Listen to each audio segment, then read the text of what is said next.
बिस्मिल्लाहिर्रहमानिर्रहीम। अस्सलाम वालेकुम। मैं हूं असद और आप देख रहे हैं असद इलेक्ट्रिकल। आज की वीडियो में दोबारा से हम 20 से 22 क्वेश्चंस को देखेंगे। तो सबसे पहला जो क्वेश्चन आया वो है कि what do diode works and what happen if this fail. वही कह रहे हैं कि डायोड जनरेटर में जो है क्या काम कर रहा होता है, अगर वो फेल हो जाए तो क्या होगा। तो डायोड जो है वो रोटेटिंग रेक्टिफायर ब्रिज में लगे हुए होते हैं बेसिकली। तो रेक्टिफायर ब्रिज के ऊपर हम ऑलरेडी वीडियोस बना चुके हैं कि जो हमारा एक्साइटर रोटर होता है उसमें क्या होता है कि 3 कॉइल्स होती हैं और उसमें 3 फेज़ एसी सप्लाई प्रोड्यूस होती है।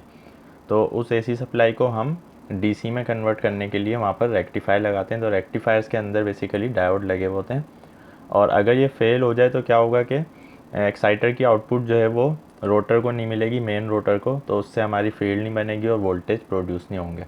तो डायोड फेल होने की वजह से जनरेटर की जो आउटपुट वोल्टेज है, मेन वोल्टेज, वो प्रोड्यूस नहीं होंगे। अच्छा, दूसरा क्वेश्चन है कि 625 kVA का डीजी है ऑटोमेटिक। वो कह रहे हैं कि थोड़ी देर में पावर कट हो जाती है। तो पावर कट होने का मतलब है कि ब्रेकर उसका ट्रिप होता होगा, आगे लोड में कोई शॉर्ट सर्किट होगा या फिर जनरेटर का अपना कोई प्रॉब्लम होगा जिसकी वजह से वो ब्रेकर को ट्रिप करवाता होगा, मसलन अंडर वोल्टेज, ओवर वोल्टेज, इस तरह का।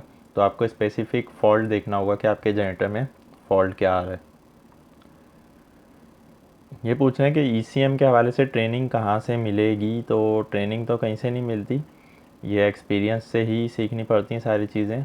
और इसके लिए फिर आपको स्पेसिफ़िकली उस डीलर के पास काम करना पड़ेगा। जैसे मैंने अलाइड इंजीनियरिंग में जॉब की है, वो कैटरपिलर के डीलर हैं, तो फिर वहाँ पर इंडोर ट्रेनिंग हो सकती है, इन हाउस ट्रेनिंग्स।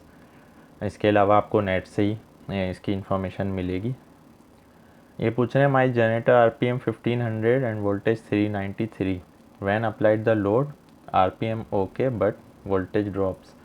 तो वो ये कह रहे हैं कि जनरेटर 1500 आरपीएम पे चल रहा है, वोल्टेज उसके नॉर्मल है। जैसे ही लोड अप्लाई होता है तो आरपीएम तो कांस्टेंट रहते हैं 1500, लेकिन वोल्टेज ड्रॉप हो जाते हैं, 275 तक आ जाते हैं।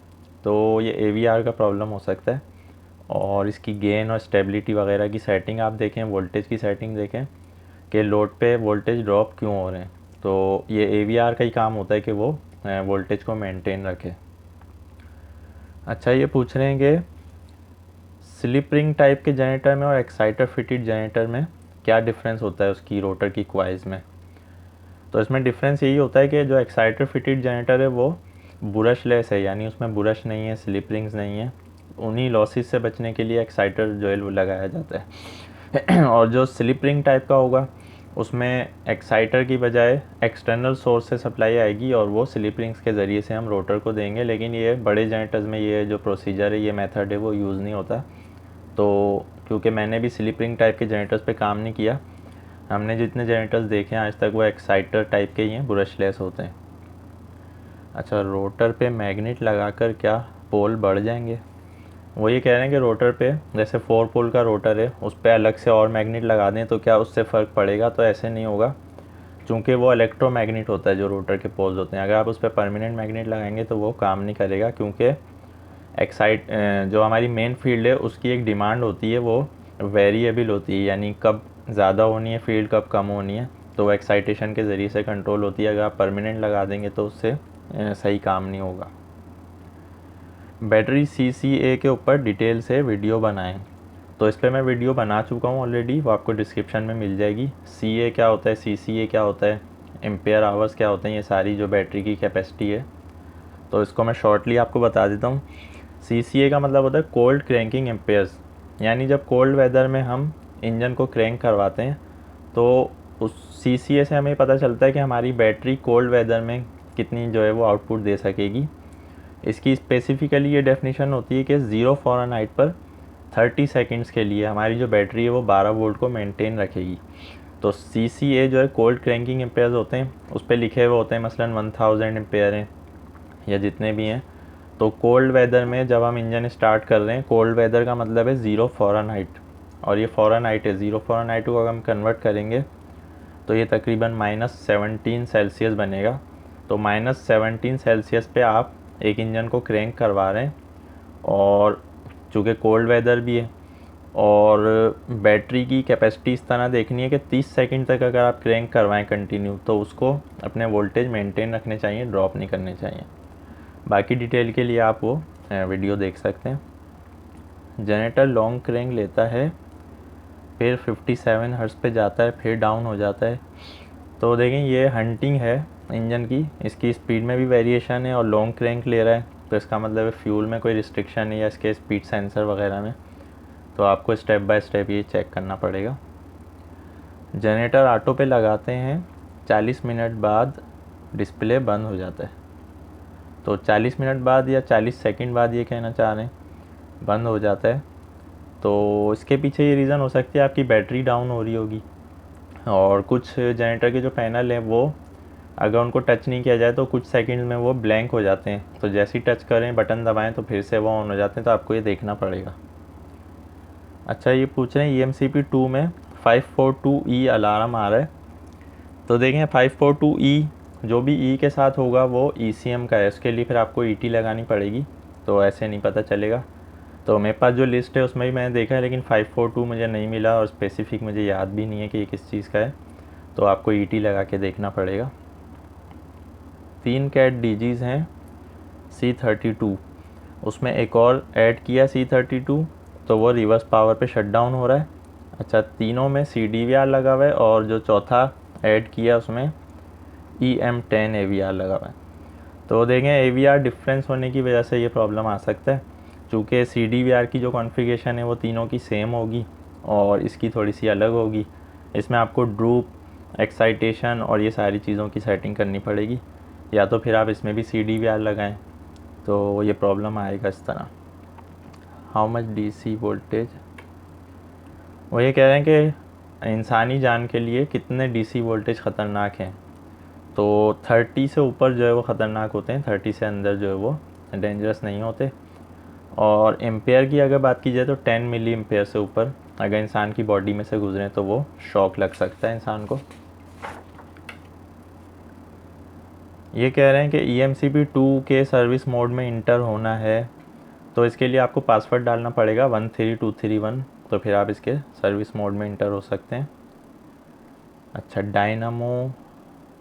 इन्होंने डायनामो के ऊपर क्वेश्चन किया है कि इसमें न्यूट्रल वायर क्यों नहीं है, 4 स्लिप रिंग्स क्यों नहीं है।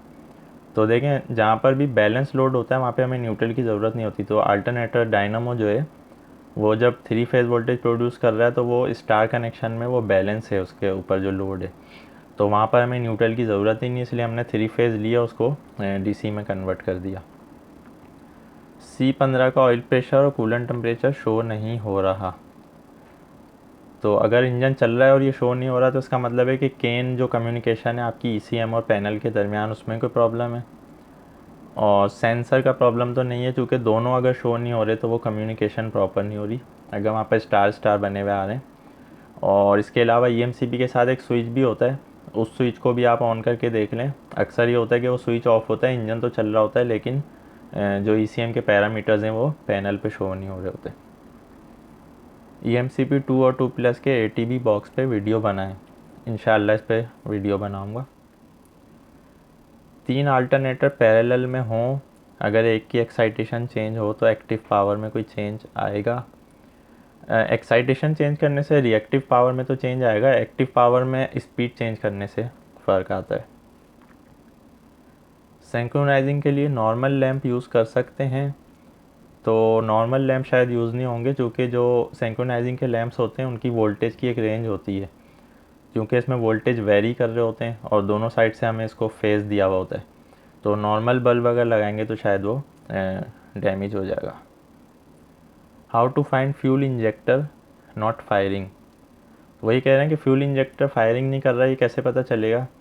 तो इंजेक्टर की टाइप के ऊपर ही डिपेंड करता है कि आपका इंजेक्टर इलेक्ट्रॉनिक टाइप है, मैकेनिकल टाइप है, फिर उसको आपने जो है उसके तरीके से टेस्ट करना होता है। तो मैकेनिकल इंजेक्टर को तो निकाल के उसकी बेंच पे टेस्ट करना होता है, इलेक्ट्रॉनिक इंजेक्टर को फिर हम ET वगैरह या सॉफ्टवेयर के ज़रिए से, कटआउट टेस्ट के ज़रिए से टेस्ट करते हैं।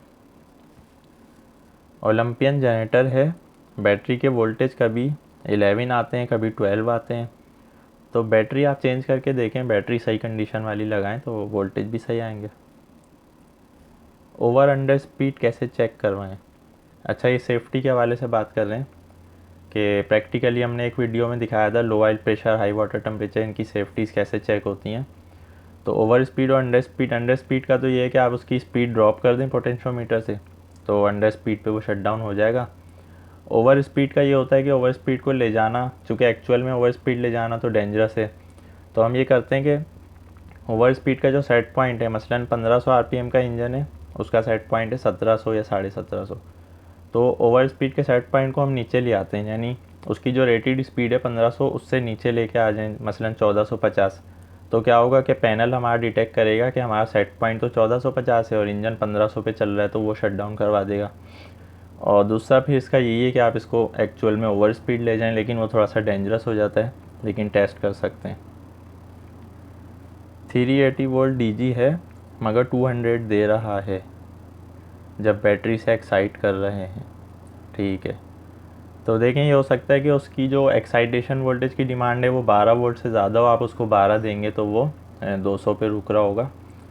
तो आप इसको 24 वोल्ट से एक्साइट करके देख लें थोड़ी देर के लिए, हो सकता है कि ज़्यादा वोल्ट दे। अगर फिर भी 200 पे रुक रहा है तो फिर आपको इसका रेक्टिफायर और वाइंडिंग वगैरह चेक करनी पड़ेगी।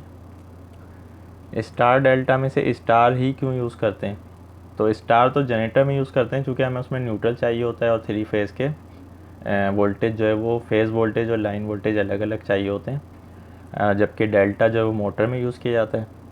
तो इसके ऊपर हम ऑलरेडी बात कर चुके हैं कि जनरेटर में स्टार कनेक्शन ही क्यों यूज़ किया जाता है। तो वो सारी वीडियोस आपको डिस्क्रिप्शन में मैं कोशिश करूँगा कि डाल दूँ। तो आज के क्वेश्चन फ़िलहाल इतने ही हैं, इंशाल्लाह नेक्स्ट वीडियो में फिर मज़ीद क्वेश्चन पे बात करेंगे। आज के लिए इतना ही। वीडियो पसंद आने की सूरत में लाइक करें। नेक्स्ट वीडियो तक के लिए इजाज़त दीजिए। अल्लाह हाफिज़।